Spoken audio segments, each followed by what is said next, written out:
আজকে আমি কথা বলবো ব্লেন্ডারের সাবডিভিশন সারফেস মডিফায়ারটা নিয়ে। সাবডিভিশন সারফেস মডিফায়ার কি, কেন ব্যবহার করা হয় এবং আমি নিজে কোন কোন ক্ষেত্রে সাবডিভিশন সারফেস মডিফায়ারটি ব্যবহার করে থাকি, এই প্রশ্নগুলোর উত্তর দেওয়ার চেষ্টা করব। তো সাবডিভিশন সারফেস মডিফায়ারের মূল উদ্দেশ্য হচ্ছে হার্ড সারফেসগুলোকে স্মুথ করা। সাবডিভিশন সর্বপ্রথম 3D ইন্ডাস্ট্রিতে ব্যবহার করা হয় পিক্সারের 1997-এর গ্যারিজ গেম শর্ট ফিল্মটিতে হিউম্যান স্কিনের উপর। তো সাবডিভিশন সারফেস মডিফায়ারটা কীভাবে কাজ করে সেটা আমি আপনাদের দেখাচ্ছি। আমি যদি প্লেনটাকে সিলেক্ট করে এডিট মোডে যাই, তারপরে অ্যাড মডিফায়ার এবং সাবডিভিশন সারফেস মডিফায়ারটা অ্যাড করি, এবং এটার শর্টকাটের জন্য শর্টকাট হচ্ছে আপনি যদি একটা অবজেক্ট সিলেক্ট করে Ctrl+2 প্রেস করেন তাহলে সাবডিভিশন সারফেস মডিফায়ার অ্যাড হয়ে যাবে এবং লেভেলস কোয়ালিটিটা 2 থাকবে। আর নর্মালি ম্যানুয়ালি অ্যাড করলে লেভেলস কোয়ালিটিটা 1 থাকে, ভিউপোর্ট লেভেলসটা আর কি। তো এটা আপনি এভাবে বাড়ায় নিতে পারেন। তো সাবডিভিশন সারফেস মডিফায়ারের কাজটা আমি আপনাদের বোঝাচ্ছি। আমি যদি এখন এডিট মোডে যাই, এখানে একটা, দুইটা, তিনটা, চারটা ভার্টেসি মিলে একটা ফেস। সাবডিভিশন সারফেস মডিফায়ারের কাজ হচ্ছে একটা ফেসকে 4 ভাগে ভাগ করে দেয়। আমি দেখাচ্ছি কিভাবে। আমি যদি এখানে এটা এটা লেভেল ভিউপোর্টটা বাড়ায় দিই, বাড়ায় দেওয়ার পর এটা 4 ভাগে ভাগ করার পাশাপাশি মানে ভিতরে টেনে এনে স্মুথ করে আর কি, মানে রাউন্ড করে দেয়। আপনি যদি একটা কিউবকে বারবার সাবডিভাইড করতে থাকেন, একসময় এটা একটা বল হয়ে যাবে এবং স্মুথও হয়ে যাবে। তো শুধু স্মুথ করার জন্যই না, স্মুথ করা ছাড়া যেভাবে সাবডিভিশন সারফেস মডিফায়ারটা অ্যাড করবেন, যেমন ধরেন আমি যদি এখন এডিট মোডে যাই, এটা রাইট ক্লিক করে যদি সাবডিভাইড করি, এটাই সাবডিভিশন সারফেস মডিফায়ারের কাজ। মডিফায়ারটা ওই সেম কাজটাই করে, শুধু 4 ভাগে ভাগ করার পাশাপাশি জিনিসটাকে স্মুথ করে আনে। মডিফায়ারে যদি আপনি এখানে সিম্পল সিলেক্ট করেন তাহলে এটা স্মুথ করবে না, শুধু 4 ভাগে ভাগ করবে। এখনও এখানে একটা ফেজই আছে কারণ আমরা মডিফায়ারটা অ্যাপ্লাই করিনি। আমি যদি মডিফায়ারটা অ্যাপ্লাই করি, এডিট মোডে অ্যাপ্লাই করা যায় না, অবজেক্ট মোডে যাই, আমি যদি মডিফায়ারটা অ্যাপ্লাই করি এখান থেকে, এখন যদি আমি এডিট মোডে যাই তাহলে দেখবেন এই যে আমাদের সাবডিভাইডে ভিউপোর্টস লেভেলে 2 সিলেক্ট করা ছিল, তাই এটা প্রথমে 4 বার ডিভাইড হওয়ার পর ওই 4টা ফেস আরও 4 বার ডিভাইড হচ্ছে। ঠিক আছে, আমি দেখাচ্ছি। এখন যদি আমি এটা 1 সিলেক্ট করে তারপরে অ্যাপ্লাই করি, এখন যদি আমি এডিট মোডে যাই তাহলে এই যে একটা ফেসে 4টা ফেজ হয়ে গেছে। এটাই সাবডিভিশন সারফেস মডিফায়ারের কাজ। আর এটা স্মুথ করার জন্য কিভাবে ব্যবহার করা হয় সেটার জন্য আমরা যদি এই অবজেক্টটাকে নেই, তারপর এখানে অ্যাড মডিফায়ার করে সাবডিভিশন সারফেস অ্যাড করি, এই যে 0, আমি যদি এটা একবার বাড়ি তাহলে এটা হালকা স্মুথ হয়ে রাউন্ড হবে, এটা যদি 2বার করি তাহলে আরও স্মুথ হবে। এভাবে আপনারা যদি এটা বাড়ান তাহলে এটা আস্তে আস্তে একদম অনেক স্মুথ হয়ে যাবে। ঠিক আছে, এই যে হার্ড এগুলা বারবার সাবডিভাইড হইতে হইতে হইতে হইতে একদম স্মুথ হয়ে যায় আর কি। ঠিক আছে, আরেকটা আর মডেলিংয়ে যেভাবে সাবডিভিশন সারফেস মডিফায়ারটা ব্যবহার করা হয় সেটা আপনাদের দেখাচ্ছি। আমি যদি এখন এই অবজেক্টগুলো ডিলিট করি, আমি এই কিউবটা সিলেক্ট করলাম, এডিট মোডে যে এটাকে আমি এক্সট্রুড করলাম, আরেকবার এক্সট্রুড করলাম, তারপরে এটা রোটেট করে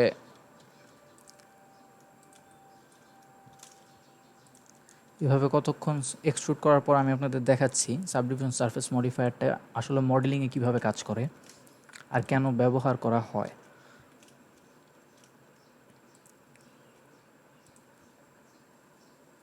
ঠিক আছে, তো এই যে এখানে যে কার্ভটা, এটা কিন্তু দেখতেই বোঝা যায় যে অনেক হার্ড। ঠিক আছে, অনেক হার্ড সারফেস, জিনিসটা একদম স্মুথভাবে এই কার্ভটা হয় নাই। এই ধরনের কার্ভগুলো করার জন্যই আর অবজেক্টটাকে হার্ড সারফেসগুলোকে একদম স্মুথ করার জন্যই সাবডিভিশন সারফেস মডিফায়ারটা ব্যবহার করা হয়। এখন যদি আমি একটা সাবডিভিশন সারফেস মডিফায়ার অ্যাড করি, এই তো এই কার্ভটাও অনেক স্মুথ হয়ে গেছে। আমি যদি ভিউপোর্ট লেভেলটা একটু বাড়িয়ে দিই তাহলে আর একটু স্পষ্ট হবে। এখন যদি আমি এটা রাইট ক্লিক করে শেড স্মুথ করি তাহলে এটা হচ্ছে সাবডিভিশন সারফেস সহ, আর এটা হচ্ছে সাবডিভিশন সারফেস ছাড়া। তো তফাৎটা আপনারা দেখতেই পারতেছেন। লো পলি মডেলিংয়ের জন্য আপনার এই পাশে সাবডিভিশন ছাড়াটা ঠিক আছে, বাট আপনি যখন রিয়ালিস্টিক কিছু মডেল করবেন, যেমন ধরেন আপনি একটা টেডি বিয়ার মডেল করতেছেন অথবা আপনি একটা রুম মডেল করতেছেন, আপনি রুমে বালিশ দিচ্ছেন, তো সেই সব ক্ষেত্রে সাবডিভিশন সারফেস মডিফায়ারটা অ্যাড করা হয়। এখন সাবডিভিশন সারফেস মডিফায়ারটা অ্যাড করার আরও একটা অনেক বড় সুবিধা হচ্ছে, এখন যদি আপনি যদি মডিফায়ারটা অ্যাপ্লাই করে দেন, মানে এই সাবডিভাইডটা আপনি ম্যানুয়ালিও করতে পারতেন। ঠিক আছে, ধরেন আপনার সাবডিভিশন সারফেস মডিফায়ারটা নাই, তখন আপনি কিভাবে কাজগুলো করবেন। তখন আপনি এডিট মোডে যে এভাবে এটা সিলেক্ট করে সাবডিভাইড সাবডিভাইড সাবডিভাইড, এই যে অনেক ডিটেল চলে আসলো। এখন আপনি এই যে এগুলা আস্তে আস্তে মনে করেন সিলেক্ট করে এভাবে আস্তে আস্তে আস্তে আস্তে আস্তে আস্তে এই যে এখানে একটু কার্ভ হয়ে গেল আগের চেয়ে বেশি, এভাবে করতে পারেন। কিন্তু সাবডিভিশন কিন্তু এটা এইভাবে করার ক্ষতিটা হচ্ছে কি, সর্বপ্রথম হচ্ছে আপনার অনেক ডিটেলস, অনেকগুলো ফেস যত বেশি ডিটেলস তত বেশি, আর ডিটেলস বেশি মানেই আপনার কাজ বেশি, আপনার জন্য জিনিসগুলো আরও কনফিউজিং হবে, আপনার সব কিছুর উপরে কন্ট্রোল থাকবে না।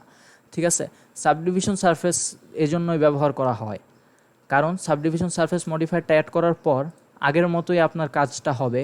এটা অনেকগুলো ডিভাইড হয়ে যায়, ফেসগুলো ডিভাইড হয়ে যায়, তারপরে অনেকগুলো ফেস তৈরি হয়। কিন্তু মডিফায়ারের সুবিধাটা হচ্ছে কি, আপনি যদি এডিট মোডে যান তাহলে দেখবেন আগের ফেসগুলোই আছে। ঠিক আছে, এডিট মোডে গেলে এই যে এডিট মোডে এই ভার্টেক্সগুলো এগুলো সব আগের সংখ্যাই আছে, মানে সাবডিভাইড হওয়ার পরেও এগুলা এডিট মোডে ডিভাইডেড হয় নাই। ডিভাইডেড না হওয়ার কারণটা আমি আপনাদের বলি, কারণ আপনি মডিফায়ারটা অ্যাপ্লাই করেন নাই। মডিফায়ারটা যদি আপনি এখন অ্যাপ্লাই করে দেন তাহলে এই যে সবগুলো ফেস হয়ে গেছে, ওই মাত্র 4-5টা ফেস ছিল, এখন এতগুলো হয়ে গেছে। অ্যাপ্লাই না, এজন্যই সাবডিভিশন সারফেস মডিফায়ারটা অ্যাড করা হয়। মডিফায়ারটার সুবিধাটা হচ্ছে আপনি অ্যাপ্লাই না করে এই মাত্র কয়েকটা ফেসের মধ্যে আপনি অনেক কন্ট্রোল পাচ্ছেন। ঠিক আছে, এটা আপনি অনেকভাবে কন্ট্রোল করতে পারবেন, কারণ ফেস সংখ্যা কম। আপনার এখানে কোয়ালিটি সংখ্যা এডিট মোডে যত কম থাকবে আপনার তত সুবিধা হবে। আরেকটা ক্ষেত্রে সাবডিভিশন সারফেস মডিফায়ারটা ব্যবহার করা হয়, সেটা হচ্ছে স্কাল্পচিংয়ের ক্ষেত্রে। এটা আমি আমার ডোনা টিউটোরিয়াল সিরিজে আপনাদের বলছিলাম যে স্কাল্পচিংয়ে কি হয়, যত বেশি আপনার স্কাল্পচিংয়ের ক্ষেত্রে আপনার যত বেশি ফেস থাকবে তত ডিটেইল থাকবে। ঠিক আছে, আপনার যদি মাত্র একটা, আমি বলি এই মনে করেন মাত্র একটা ফেস, এই যে একটা প্লেন, এই প্লেনটায় কিন্তু কোনো ডিটেল নাই। এখন এটা যদি আপনি স্কাল্প করেন তাহলে কোনো লাভ হবে না। স্কাল্পচিংয়ের কাজই হচ্ছে ওই ডিটেলগুলোর উপর আরও ডিটেল অ্যাড করা, এজন্য আপনার যত বেশি ডিটেল থাকবে তত সুবিধা। আরও সাবডিভিশন সারফেস মডিফায়ারের কাজের অ্যাকচুয়ালি কোনো শেষ নাই, আরও কিছু কাজ হচ্ছে। যেমন ধরেন এই যে আমি যদি সাবডিভিশন সারফেস মডিফায়ারটা অ্যাড রাখি, এই মডিফায়ারের উপর ভিত্তি করে আরও অনেক মডিফায়ার আপনি অ্যাড করতে পারবেন। যেমন ধরেন এই যে ডিসপ্লেস মডিফায়ার। ঠিক আছে, আমি এখানে নিউ দিলাম, নিউ দেওয়ার পর এই যে টেক্সচারে আসলাম, ইমেজ আর মুভি, এটা আমি চেঞ্জ করে যদি ক্লাউডস দিই, ক্লাউডস দেওয়ার পর আমি এখানে সাবডিভিশন সারফেসটা একটু বাড়ায় নিই, বাড়ায় আমি যদি অ্যাপ্লাই করে দিই সাবডিভিশন সারফেসটা, ঠিক আছে। তো এখন এটার সাইজ এই যে এই কাজটাই সাবডিভিশন সারফেস মডিফায়ারের। এখানে আপনার ধরেন আপনার এখানে যত বেশি থাকবে, মানে সাবডিভাইড করা ফেসগুলো যত বেশি থাকবে, এই জায়গায় এই মডিফায়ারটা কি করে, ওই ফেসগুলো একটু উঁচু নিচু করে। মনে করেন আপনি একটা ল্যান্ডস্কেপ ডিজাইন করতেছেন, আপনার কি বলে ওই যে যেই পাহাড়গুলো থাকে উঁচু নিচু, সেগুলোর জন্য এই ডিসপ্লেস মডিফায়ারটা অ্যাড করা হয়। আর ডিসপ্লেস মডিফায়ারটা অ্যাড করার আগে আপনার একটা সাবডিভিশন সারফেস মডিফায়ার অ্যাড করার দরকার হবেই, কারণ ভাবেন যে আপনার কোনো সাবডিভিশন সারফেস মডিফায়ার নাই। ঠিক আছে, এখন যদি আমি একটা ডিসপ্লেস মডিফায়ার অ্যাড করি, ধরেন এই যে একটা ডিসপ্লেস মডিফায়ার অ্যাড করলাম, সেম আগের মতো নিউয়ে গেলাম, তারপরে এটা ক্লাউড সিলেক্ট করে এই সাইজটা এই যে বড়ো ছোটো করলাম, এই যে দেখেন কোনো ডিটেলস নাই। ওই এখন এই মডিফায়ারটা কী করতেছে, ওই যে আপনার 4টা ভার্টিসি আছে শুধু, এই যে 1 2 3, এই যে এই 4টা আর কি, 4 কোণার 4টা, এই 4টাই শুধু উঁচু নিচু করতেছে। কারণ আপনার কাছে আর কোনো ডিটেল নাই, আপনি আর মাঝখান দিয়ে কিছু করতে পারবেন না।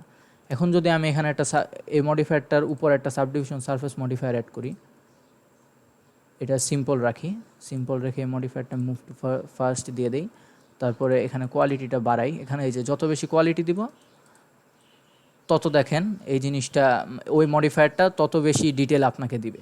ঠিক আছে, সাবডিভিশন সারফেস মডিফায়ারের প্রধান দুইটা কাজই হচ্ছে ও হার্ড সারফেসগুলো স্মুথ করবে আর আপনাকে ডিটেলস দিবে। ঠিক আছে, এই সাবডিভিশন সারফেস মডিফায়ার মূলত এই কাজগুলোর ক্ষেত্রে ব্যবহার করা হয়, অ্যাটলিস্ট আমি এগুলোর জন্যই ব্যবহার করি। আর বাকি এখানে অপটিমাল ডিসপ্লে, অ্যাডভান্সে যা যা আছে এগুলো নিয়ে আমি কখনো ঘাটাঘাটি করি নাই, কখনো প্রয়োজন হয় নাই, এগুলো আমি ডিফল্টই রাখি। আমি সবচেয়ে বেশি তো মূলত সাবডিভিশন সারফেস মডিফায়ারটা আমি ব্যবহার করি হচ্ছে স্মুথ করার জন্য, আর ওই যে মডেলিংয়ের ক্ষেত্রে কার্ভগুলো আনার ক্ষেত্রে। ঠিক আছে, এখানে আপনার জানার প্রয়োজনের মধ্যে শুধু হচ্ছে যে এই যে এখানে দেখেন একটা আছে ভিউপোর্ট লেভেলস ভিউপোর্ট, আরেকটা হচ্ছে রেন্ডার। ঠিক আছে, এই ভিউপোর্ট লেভেলটা হচ্ছে আমি যদি এই যে হাইয়েস্ট 6 পর্যন্ত দেওয়া যায়, আপনার ভিউপোর্টটা যদি 6 দেন তাহলে এটাই হচ্ছে আপনার ম্যাক্স ডিটেল অ্যাড করছে। ঠিক আছে, কিন্তু আপনি যদি রেন্ডারটা 2 রাখেন তাহলে আপনি যখন এই ইমেজটা রেন্ডার করবেন তখন এই যে এইভাবে রেন্ডার হবে, এই যে এইভাবে রেন্ডার হবে, কারণ আপনি শুধু ভিউপোর্টে চেঞ্জ করে 6 দিছেন। ঠিক আছে, আপনি রেন্ডারে চেঞ্জ করেন না। এই রেন্ডারে যত কোয়ালিটি থাকবে তত কোয়ালিটি স্টেপসই আপনি পাবেন। ঠিক আছে, যেমন ধরেন আমার ভিউপোর্টে 0 কিন্তু আমি রেন্ডারে রাখলাম 4। এখন যদি আমি এই ইমেজটা রেন্ডার করি তখন ইমেজটা কীভাবে রেন্ডার হবে আপনাদের দেখাই। তখন ইমেজটা রেন্ডার হবে কি, তো আপনার ভিউপোর্টে থাকবে এই যে এরকম, আপনার ভিউপোর্টে থাকবে কিউব, কিন্তু রেন্ডার হওয়ার সময় রেন্ডার হবে এটা বল হিসাবে, কারণ আপনি এই কিউবের এখানে লেভেলস ভিউপোর্টটা 0 রাখলেও রেন্ডার স্টেপসটা আপনি 5 দিয়ে রাখছেন। সাবডিভিশন সারফেস মডিফায়ার ব্যবহার করার ক্ষেত্রে কিছু সতর্ক বাণী অ্যাকচুয়ালি, কারণ যাদের ভালো গ্রাফিক্স কার্ড নাই অথবা লো এন্ড পিসি, তাদের আমি বলবো আপনারা কোনো সময় আপনারা ম্যাক্স 3 পর্যন্ত যাবেন, 3-এর বেশি কোনো সময় যাবেন না। ঠিক আছে, আপনি যখন এই যে 3 থেকে 6 যাবেন তখন এটা আস্তে আস্তে আস্তে আস্তে ব্লেন্ডারটা ল্যাগ করা শুরু করবে। ঠিক আছে, ব্লেন্ডারটা ক্র্যাশ করার অনেক সম্ভাবনা আছে। আপনার বড় একটা মডেলে যখন আপনি সাবডিভিশন সারফেস অ্যাড করবেন 6 ভিউপোর্ট লেভেল 6 দিয়ে যখন আপনি এটা অ্যাপ্লাই করবেন তখন ক্র্যাশ করার অনেক বেশি সম্ভাবনা থাকে। তবে আপনার পিসি যদি ভালো হয়, কারণ এই যে এত ডিটেলস মাঝে মাঝে পিসি এত লোড নিতে পারে না, বাট আপনার পিসি যদি ভালো হয় তখন তো ভালোই, তাইলে তো আর কিছু বলার নাই, আপনি যত ইচ্ছা যাইতে পারবেন। 6-এর বেশি যাইতে পারবেন না যদিও। তো সাবডিভিশন সারফেস মডিফায়ারের কাজগুলো এটাই, এর বেশি সাবডিভিশন সারফেস তেমন ব্যবহার করা হয় না, কিন্তু সাবডিভিশন সারফেস সম্পর্কে আপনার জানাটা জরুরি, কারণ অলমোস্ট আপনি যদি ব্লেন্ডার নিয়ে আরেকটু মানে আগাতে চান যে আমি আরও কিছু শিখবো 3D মডেলিংয়ে, যদি 3D মডেলিংই শিখতে চান, ঠিক আছে, সাবডিভিশন সারফেসের গুরুত্ব অনেক বেশি। কারণ অলমোস্ট প্রত্যেকটা মডেলে, আমি আবারও বলতেছি, একদম প্রত্যেকটা 3D মডেলেই অলমোস্ট ব্যবহার করা হয় সাবডিভিশন সারফেস, শুধুমাত্র লো পলি মডেলগুলো বাদে। লো পলি মডেলগুলোয় মানে এরকমই, ওগুলার স্টাইলটাই এমন যে সব কিছু হার্ড থাকবে। লো পলি বলতে যে পলি কাউন্ট, এই ফেসগুলোকে পলি কাউন্টও বলে। ঠিক আছে, এই পলি কাউন্টগুলো কম রাখার চেষ্টা করে। আপনি যদি সাবডিভিশন সারফেস বাড়ায় দেন তাহলে পলি কাউন্টগুলো আস্তে আস্তে বেড়ে যায়। তো যারা লো পলি মডেলিং নিয়ে কাজ করে তারা এটা সচরাচর ইউজ করে না। আমিও খুব তেমন একটা ইউজ করি না যখন আমি লো পলি কোনো মডেল ক্রিয়েট করি, but normally subdivision surface almost প্রতিদিনই আমার ব্যবহার করা হয়। তো সাবডিভিশন সারফেস সম্পর্কে আমি এইটুকুই জানি, আর এর বেশি আমি তেমন কোনো কাজে ব্যবহার করি না। আপনি আরও জানার চাইলে আপনি নিজে একটু ঘাটাঘাটি করতে পারেন, বাট মানে একদম যতটুকু জানা প্রয়োজন যতটুকু জানা প্রয়োজন এতটুকু জানলেই আপনার হবে, মানে এর বেশি আর জানার প্রয়োজন নাই আর কি। তো আজকে এই পর্যন্তই। নেক্সটে আমি আরও কিছু মডিফায়ার নিয়ে কথা বলবো। নেক্সট ভিডিওটাতে সম্ভবত আমরা 2টা মডিফায়ার নিয়ে একসাথে কথা বলবো, একটা হচ্ছে সলিডিফাই মডিফায়ার আর একটা হচ্ছে মিরর মডিফায়ার। তো আপনি যদি আমার চ্যানেলে নতুন হয়ে থাকেন তাহলে অবশ্যই সাবস্ক্রাইব করবেন, কারণ সাবস্ক্রাইব করলে আপনার কোনো ক্ষতি নাই, আর আপনি সবসময় আনসাবস্ক্রাইব করতে পারবেন আপনার যদি ভালো না লেগে থাকে। তো see you in the next one.